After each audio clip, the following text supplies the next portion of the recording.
So I just want to talk about pantry organization. I know when you first move, you want everything to look organized and stay organized. An easy way to do that is with bins like this. And they sell these fun cursive labels. You can get them on Etsy or Amazon. I have a link that I will post for you. But they're really great because it keeps everything organized and looking very uniform. I love the pantry because it's like open, the shelving is open.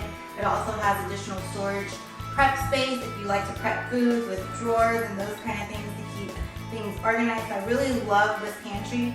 And another great feature that this pantry has is it actually has some wine drawers or like the cooling refrigeration drawers, which are super fun and unique.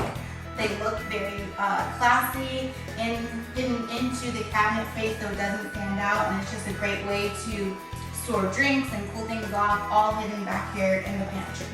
So again, I will link these for you, but total great way are these storage containers and labels to keep your different foods organized, and they are sealed properly to keep your foods fresh. So that's really important as well. Hope everyone is living just fancy.